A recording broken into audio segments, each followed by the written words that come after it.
Welcome to the Enterprise Excellence Podcast, where our purpose is to help create a better future. Learn from our world's experts how to improve your organisation sustainably. Learn how to achieve and sustain an excellence journey for yourself, others, and the planet. And I'm your host, Brad Jevons, coming to you from Brisbane, Australia. We are proudly brought to you in association with SA Partners, a world-leading business transformation consultancy. SA Partners are a truly purposeful company focused on helping organisations achieve sustainable improvement for themselves, others, and the planet. Welcome to episode 32 of the Enterprise Excellence Podcast. I'm so pleased to have on the show today Dr. Katie Whalen. Katie is the host of the Getting in the Loop podcast and a researcher in sustainable business at RISE Research Institute, Sweden. Katie has dedicated her career to helping create a better future environmentally. Let's get into the episode. Katie, thanks so much for joining us today.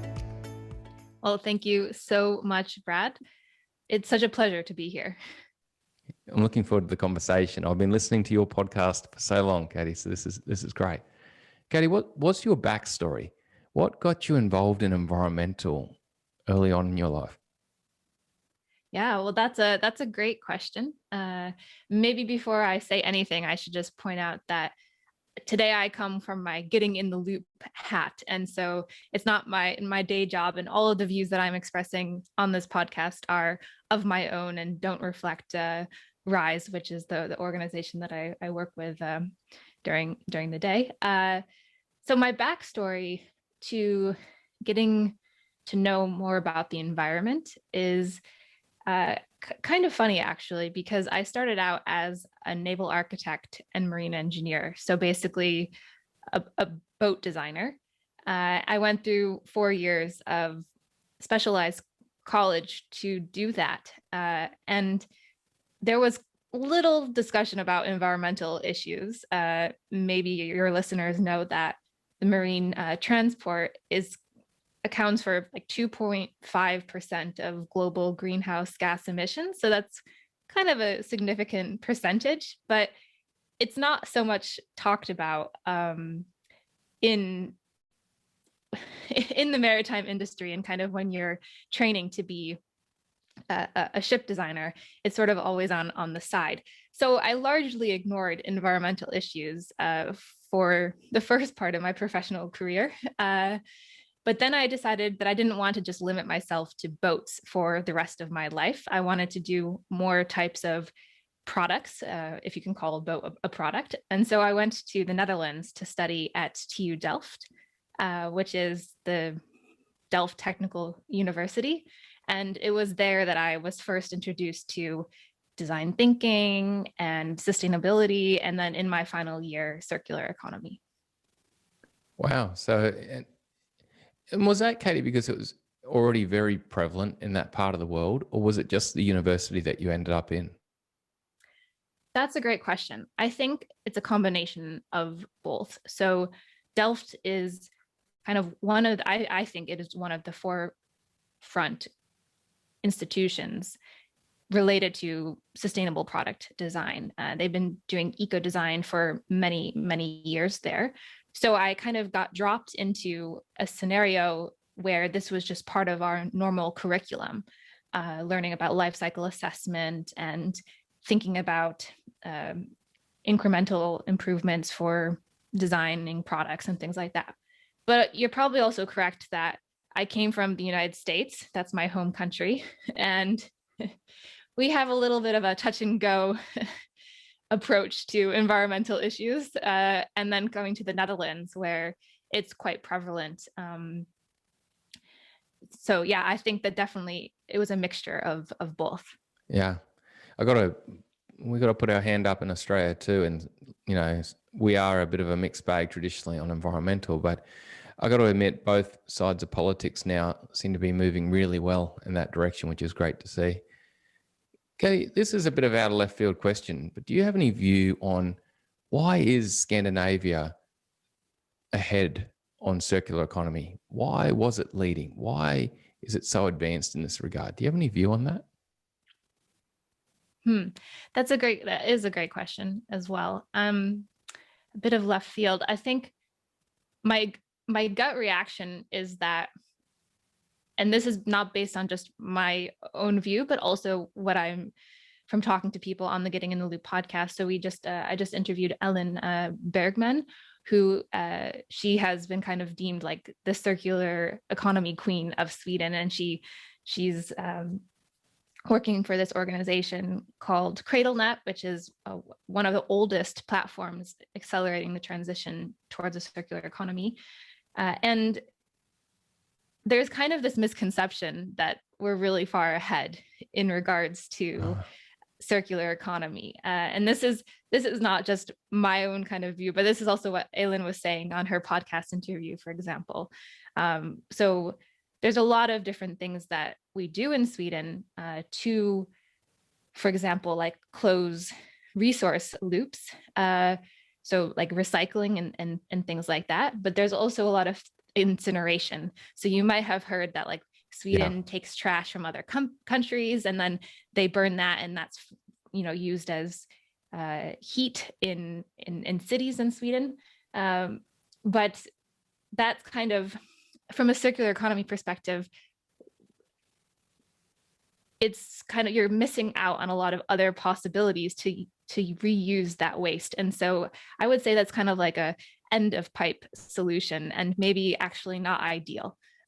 So yeah, I kind of twisted that around. I don't know if that was the answer you were expecting. I think it was a very humble answer for the region. I have heard about that incineration approach before, and I think there is some elements of it coming into Australia at the moment too. So, but there is also a lot of investment in recycling and then post-recycling innovation and product development. So that's a positive.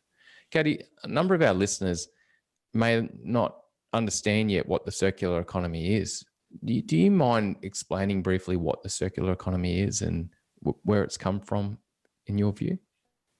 Yeah, sure. So the idea kind of gained traction, I'd say, in the last 10 years, largely because of an organization called the Ellen MacArthur Foundation. And they really were championing this idea. But the idea has kind of been around for a long time. I would say maybe since the 60s. There's a economist and he was a philosopher named Kenneth Balding. And you can look him up. He's quite fascinating. I looked him up the day, and actually I've read his works before. He has this kind of essay called I'm blanking on the name at the moment, about something about the Earth as a spaceship and the coming of Earth. That's not the complete title, but if you probably Google that, you'll get close enough. And basically the idea behind circular economy is trying to decouple economic activity from finite resource consumption. And the way that circular economy champions that is by modeling the economic system off of natural ones, which are regenerative and cyclical. So Ken Webster, he's a great thinker about that, and one of the former head of innovation for the Ellen MacArthur Foundation. He always talks about the cherry tree. So it blossoms, then the leaves fall to the ground, when they're sucked up by the soil as nutrients, and then that helps the tree grow further. And it's this kind of cycling idea. So that's a little bit about kind of why it's called circular economy, because you're trying to figure out what kinds of outputs that you have in your existing system and how they can be used as new inputs. Basically, waste becomes a resource. So there's no such thing as waste in a circular economy. And it's often used kind of this idea of linear economy, saying that that's what we have today, where we kind of take things, we take materials, we make products, and then we discard them at the end of life. So maybe we landfill them or we burn them. And that's kind of what we're not trying to do. We're trying to avoid this linear economy and move towards a circular one, so we can capture as much value from resources that we have as much as possible. Yeah, thanks for that explanation, Kay. That was awesome. Kay, in one of your episodes on your podcast, the Getting in the Loop podcast, I heard you say something quite profound, which really inspired me. it was after you got your PhD, and you said in that speech, we need, in organizations and business, we need to focus on creating loops and slowing down loops. Do you mind explaining the concepts of creating loops and slowing down loops from what you were talking about in that speech I heard? Yeah. So that was a lecture or a speech or keynote. I don't know what you would want to call it, but yeah, and I gave that towards the end of my PhD last year. So very good memory, Brad. And it's based off of research that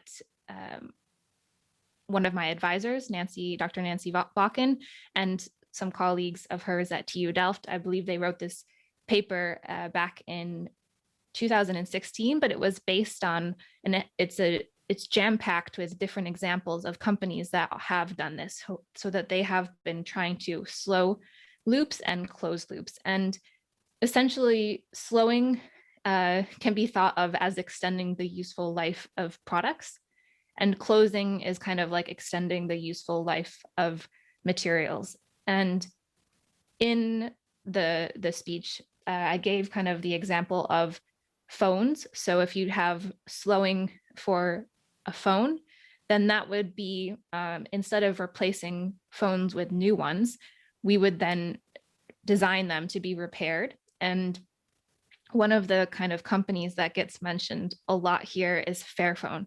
I don't know if you've heard of them, Brad. On your podcast.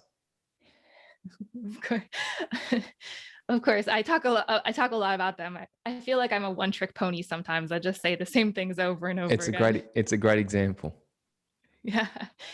Well, I'm glad you like it. So they're based in Amsterdam, and they have, I think, I'm probably going to get this wrong, it's like the Fairphone 2 or 3 now. They have a couple different models, and what they've done is actually they've created a modular phone so that you can get to the battery and replace the battery. Let's say if it's broken or needs to be replaced, you can do that, I think, in around 2 minutes. And a lot of leading phone brands, I'm not going to name names, but it might take like 20 minutes before you actually can get to the battery. So that's not really an incentive or really sort of enabling companies to actually want to do repair if it's going to take a long time for you to actually get to the part that's going to fail first. So that's kind of what slowing is thinking about how we can help extend the useful life of products. And then closing, I actually have a question. I'm going to turn this around and ask you. So do you have any phones in your drawer at home? No, I don't. Sorry, Katie. But I know most people do. So yes. I know it's quite common. You normally have about 3 I think the stats say that Australians have on average 4 in their drawers at home. That seems quite similar to what I've heard as well around the world. So I think I'm guilty of this. I know of at least 2 or 3 that I have from different models that I've collected over the years. But yeah, so slowing would basically be that there would be incentives and structures put in place so that instead of these phones collecting dust in our drawers, we would be incentivized to return them, and then companies would actually be able to recycle the phones and obtain the precious materials from them. So I was working on a MOOC, a massive open online course during my time at Lund University, and it's now available on Coursera. And one of the companies that we interviewed was Umicore, which is a Belgium recycling company. And they actually do this. They do recycling of phones. And I think that it takes them about 4 tons of phones to get 1 kilogram of gold, which could seem like a lot, but then I think it's like 200 tons of ore that you need to get the same amount of gold. So it's a more efficient way to get hold of gold. Yeah, I think so. Well, we have to compare the energy requirements, but I think it is. Yeah, especially with if you can then apply green energy to that and what processes you're doing, it's, it's a good outcome. Yeah, for sure. Katie, one question I've got, and again, I'm sorry, this is out of left field, but I am grey haired now and I've been around for 40 odd years. And it doesn't seem that long ago to me that everything you bought, you could replace the battery. Everything you bought, you could replace parts. So I'm talking probably the 90s. It was like everything you bought, you could replace rapidly and repair. And then I have my father, who's even grayer than me, and he talks about how after the Second World War, when he could start remembering, you'd take your jars to get your flour, you take your bags to get your fruit. You would basically, you're fairly circular. So when I have conversations with him about circular economy, I hear all these tales and they're wonderful. But what do you think happened through the noughties and the late 90s and into the noughties? Because you're exactly right. Things have become worse. It's become more difficult to slow the loop and so much more disposable. Yes, I definitely agree with you there. And I don't have that many gray hairs yet. They're probably coming soon. So I take the cake. So I don't have the historical perspective so much to speak from, but I think from sort of the researcher in me would definitely agree that we kind of have this turning point. I don't know if it's a turning point, but it's this kind of conflicting issue where we want to have consumption, but also then how do we not have consumption? It's kind of this challenge, and I think we run into this a lot when we're doing trying to work with companies to do circular business model innovation, because there is definitely this and I'm now drawing a blank on the name for it, but you maybe you can help me out, Brad. Yeah. But it's basically when you the sort of standard business logic is to just produce as much as possible and to economy of scale, just produce exactly. Mass volume. And it's sort of like at the same time as it's going to mass factories, mass volumes, it's as if we went to mass consumerism also, which was, don't worry about replacing the battery. You don't need that. You're just going to put it in the bin. Don't worry about having to have a screw on the thing that you can actually undo, because it's just going to go in the bin. It's like so much of what became consumed just cranked to this mass consumerism, mass production, throw it out. And it was only, like I said, Katie, I think it was really from the mid-90s through the noughties, it just really cranked up to a whole new level. Something drove it. I don't know what drove it, but it's like we're having to look back in time and rapidly reverse and take things to a whole new place for the sake of our environment at the moment. Yeah. You have, like in fashion and apparel, it used to be you'd have 2 seasons for clothing, a spring and the fall, kind of the summer and winter collection, right? And now it's every, what is it, 2 weeks or something, that there's a new cycle. So yeah, this is a big challenge that we face when kind of trying to work with companies, because the dominant business logic is this, as you said, just pushing things out and having these short cycles. And then you're trying to do these slowing and closing loops. It really contrasts with that, and trying to find a way to extend product lifetimes and have your business be financially viable is kind of this contrast with this pushing and having a new thing every season. Yeah, what you're saying, Kay, is we need to get back to our roots from 20, 30 years ago, if not before, and look at the whole life cycle of a product and the services that go with the product as a value-add financial creation, rather than purely the sale of that item that's then going to go to the tip. Exactly.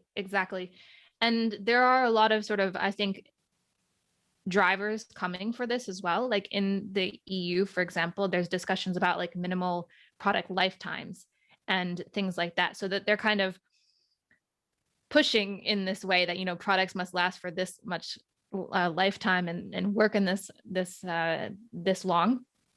So I think that there are some outside factors that are also kind of influencing companies who are interested to take a look as like, how can we add value to having these additional services? Or how could we actually, if we don't sell the product, but instead we lease the product, then maybe we're incentivized actually to design it to last longer and to use it as long as possible. And I think one of the things that I've been recently working on is kind of this idea of designing, how to design products that maybe are going to be changed in the future because, you know, new models or new tech or things like that. But how do you design products so that they can be adaptable in the future and allow you to have this business model that allows you to use products for as long as possible while keeping them up to date. Yeah, well, it's certainly anything we can do to extend that life. But I guess businesses, we need to go back to think outside the square, because like we've been talking about, I don't think it's that long ago that we were doing this to a degree. It's, to me, I guess I'm sounding like an old man now, but it seems like in the last 20 years we've lost it and we need to rediscover it now. And we do need to take it to another level, because it's not as if it was perfect 20 years ago by any means. But okay, what can organizations do to think about this and actually start moving forward with a more circular approach, or an approach that actually slows down the loop? Yeah. So before we started recording, Brad, you talked about like win-win solutions. And I think that that's kind of, to me, the core of, and what gets me excited about circular economy is, I sometimes say that I think circular economy is like design thinking meets sustainability, because, you know, design thinking is about understanding the user, working towards a solution that is first and foremost desirable from a human perspective, but then also feasible and economically viable. And then sustainability is kind of like, how can we make products less bad and how can we do better for the environment? But then to me, circular economy mixes them together. And I think that organizations that I've seen that kind of do this quite well is thinking about like, how can I contribute to slowing? How can I contribute to closing? So I have a couple of examples if you want me That'd to be great. share. Thanks, Katie. Okay. So one of the ones I always talk about is GIOB, which is this organization near Lund, where I did my PhD. And basically they contribute to slowing of mobile phones because they want to extend the lifetimes of phones. So they want to do repair for phones. And the way that they found a win-win solution for this, which was they found an organization, like a sort of a stakeholder in the value chain, who was kind of incentivized to actually have extension of mobile phones. Do you know who that I'm talking about a specific group, but do you know who that is? No. So insurance companies. Wow, insurance companies. Yes. I didn't expect you to say that. Exactly. So they thought, okay, so insurance companies actually are incentivized for people to maybe repair their mobile phones and not have to make like a big payout for their mobile phones. So they partnered with insurance companies, and now some insurance companies, they send their mobile, instead of paying out their customers if their phone is broken or something like that, if they make a claim, then the phone goes to GIOB instead, and GIOB then works with partners to repair the phones, and then a new phone is avoided having to be purchased. And I think from the research that we did with them, I'm sure it's changed now, because this was about 3 or 4 years ago, and GIOB has had massive expansion since then. But when they were running the numbers initially, they were estimating that they saved insurance companies like 30% of claims, like they decreased by 30%. So, Wow, that's massive.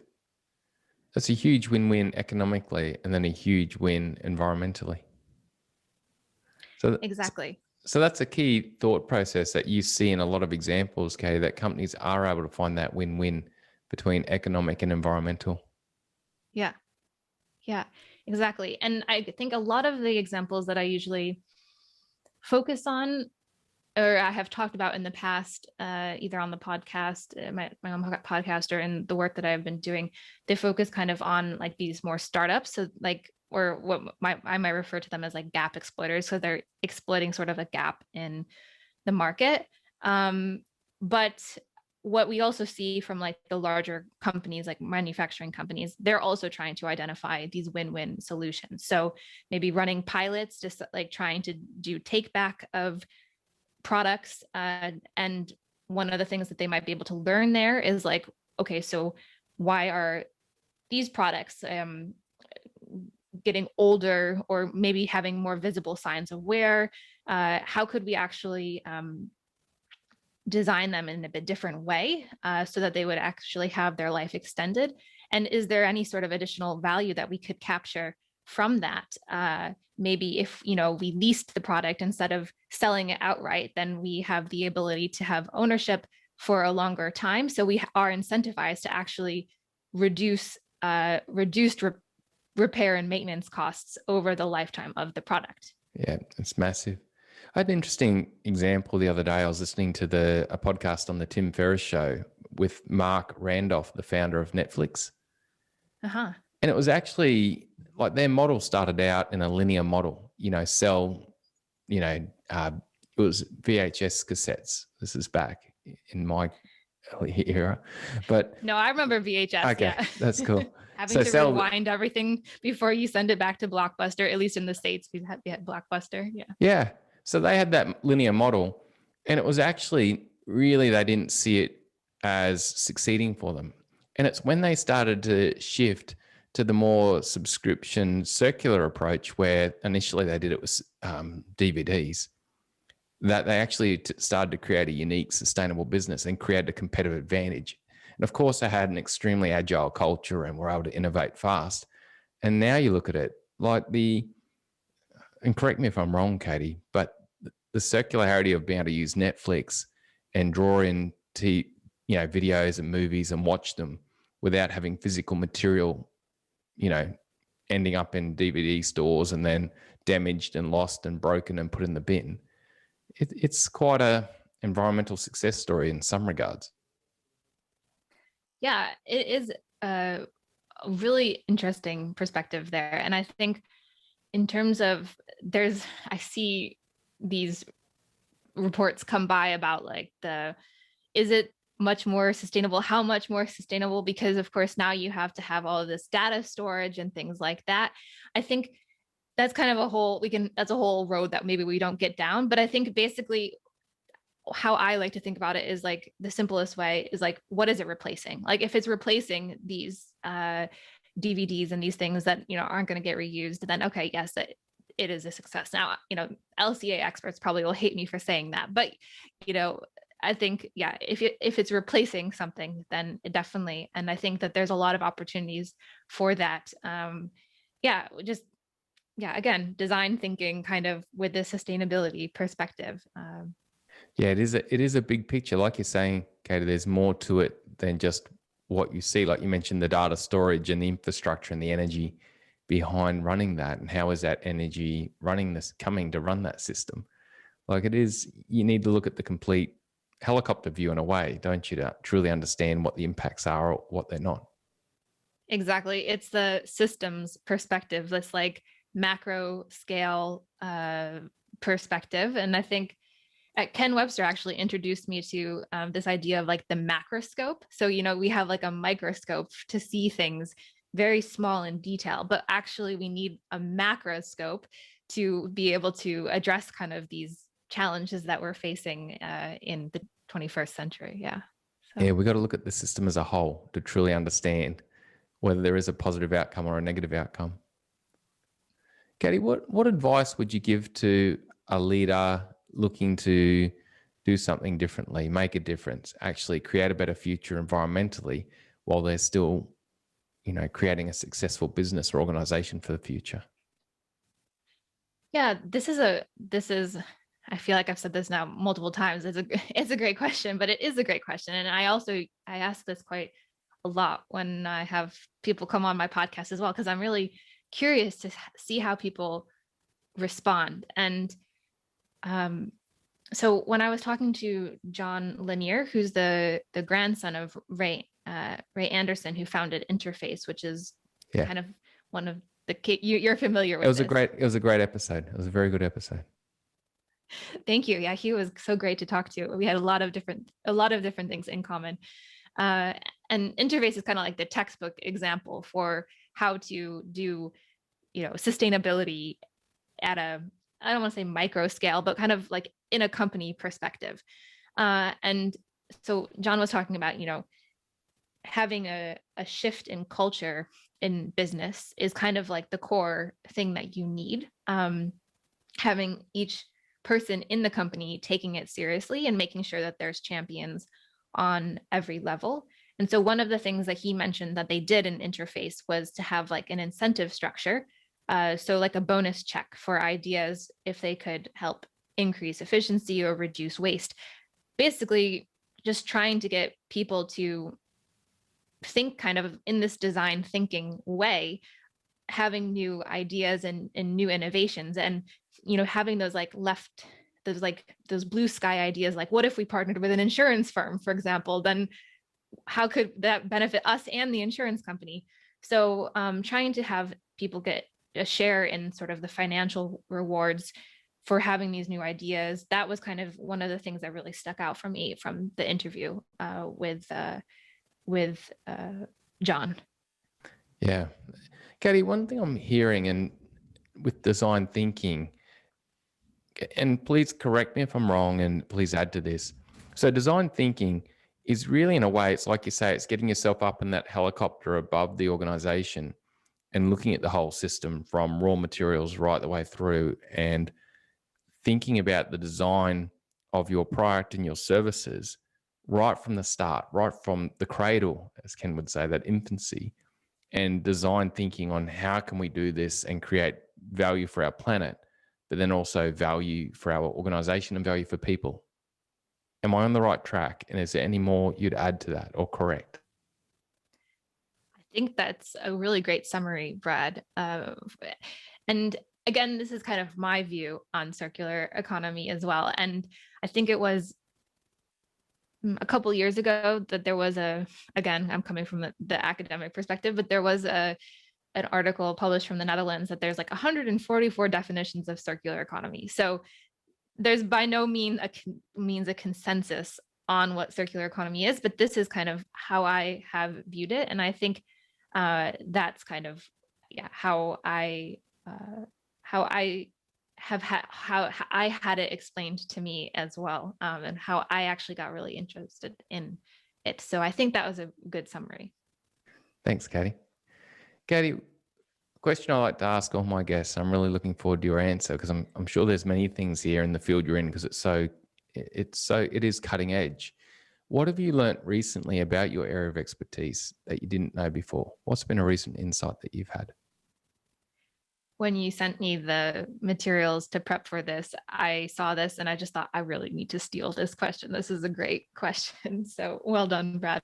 Katie, I pretty well stole it from Dave Stahoviak on the Coaching for Leaders podcast. I changed it, but he knows I did. I had him on. He's coming on the episode too. But anyway, you take it. You can have it too. Yeah. Excellent. Yeah, I think I had to think really long and hard about this one. And it came down to actually something that I've learned, maybe because of the people that I've talked to from the podcast, but also connecting with the listeners on the podcast, my podcast, was that I've seen some different areas that are picking up, I think, traction in terms of circular economy, where there's a lot of interest in circular economy. And one of the areas that I found quite interesting was that packaging and plastics has been getting a lot of traction. So that might mean that if I release an episode that's about this, it does really well compared to episodes that might be about like design for circular products or things like that.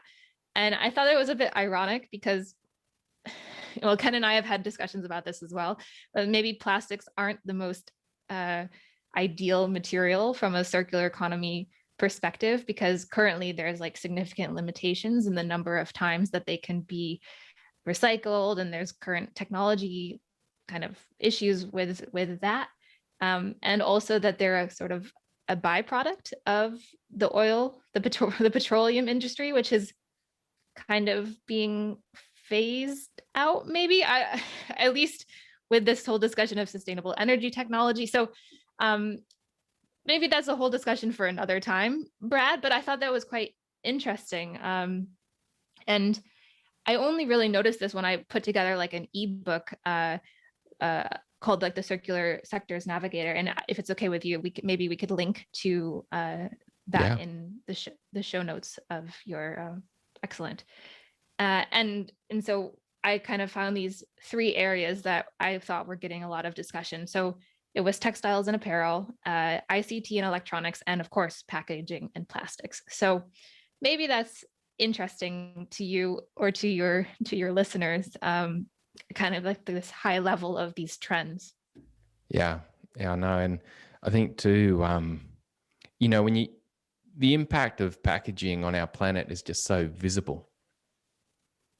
And I've seen documentaries that are just heartbreaking with what you see with wildlife and all sorts of things. Like I can understand where they're big draw cards for people wanting to learn more and do something differently. Yes. And I think you hit the nail on the head there in terms of it is very visible. And, the other 2 sectors kind of that I mentioned, the textiles and apparel and ICT and electronics, those are also 2 very visible kind of consumer facing, for lack of a better word, products as well. And so I think that's where a lot of like the attention has gone in the past for circular economy, like the packaging, which actually has gotten worse now, probably because of the COVID pandemic as well. Way worse. Yeah. Yeah.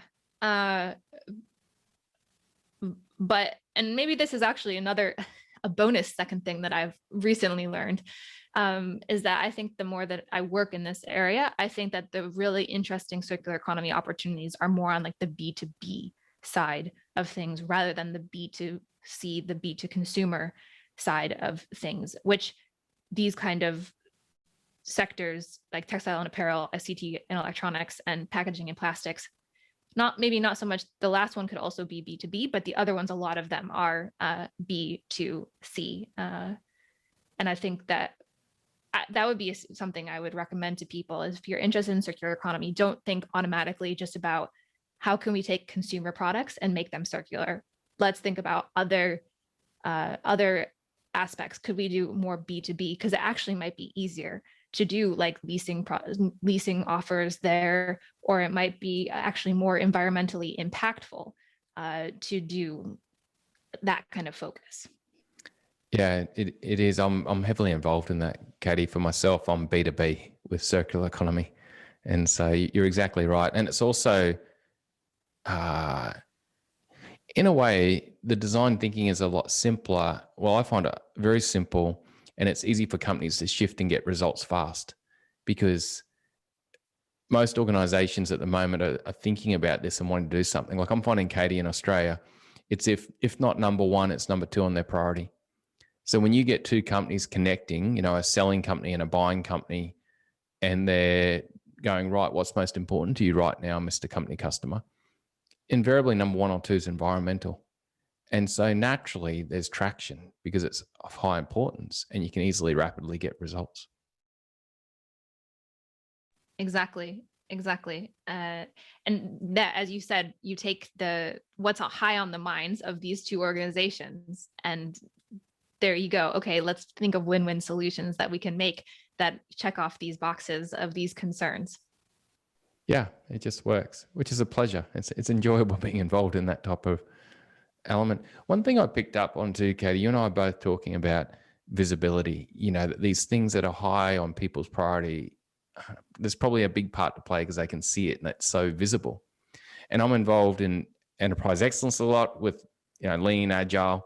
And so much of that is about make things visible. The more things are transparent, the more humans are likely to be able to engage and, inspect, learn, adapt. It'd be interesting to look at how we could make some of these other challenges in our environment more visible. And maybe that might help drive some more traction in that regard. Yeah. Methane from cows, carbon emissions from cars and boats and planes and... Exactly. Maybe we come full circle now because of the boats. Where I talked about starting off as a boat designer and being in this industry, and now maybe some of my former classmates and colleagues from the boat school will hate me for saying this, but I think the shipping industry has kind of gotten has kind of flown under the radar in terms of like environmental standards and issues and things like that, because it's not so much of a visible sector. Now this is completely just my own personal thinking here, but I mean, I remember when I first started off at boat school, I was just thinking, I have never even like considered any of this before. There's just so much. It's a completely different world because it is mainly just business to business. Like no consumer really thinks about the fact that a lot of their products actually come by boat and are shipped around the world, which is great because there's a lot of capacity to, you can put a lot of things on container ships, and more space efficient than maybe putting them on airplanes. But you don't really think about that at all. And so, yeah, how do you increase the visibility of these kind of areas that go under the radar? That's something that we should work on together, Brad. Yeah, there's a good topic for research there and planning. Well, Katie, I just want to say thanks. Thank you for all the knowledge you've brought to me through your Getting in the Loop podcast. And thank you for sharing knowledge today to help us create a better future. Katie, how can people get in touch with you or get onto the podcast and listen to some of the great shows if they want to? Yeah, you can find the podcast on all major podcast players, but you can also listen to it just by going to gettingintheLoopPodcast.com. That's the easiest way. Katie, thank you so much. I really appreciate it. And thank you for helping us create a better future. Thank you so much, Brad. It has been so fun. And I have really enjoyed getting to know you in the last couple of years since I think you were like the original Getting in the Loop podcast listener. We've had so many good conversations, and it's about time that I get you on the Getting in the Loop podcast as well. Yeah, I think I must have been in the first few, that's for sure, because I was right there for your first episode, and it's been brilliant. So thank you, Kate. The key takeaway for me from this episode was to think of your organisation's system as a whole when considering ways to improve towards a circular economy. Without doing this, there is a risk that you make a gain in one area that produces an impact in another. There are many techniques you can use to achieve this. One of the best I find is cradle-to-cradle customer journey mapping. This technique allows you to map your customer's experience, organisation systems, and environmental impact in the one approach with the customer front and centre and circularity in mind. It is a great technique to help an organisation innovate and make improvements which will create additional value and delight for customers and reduce environmental impact. Thanks again for your knowledge and insights, Katie. Bye for now.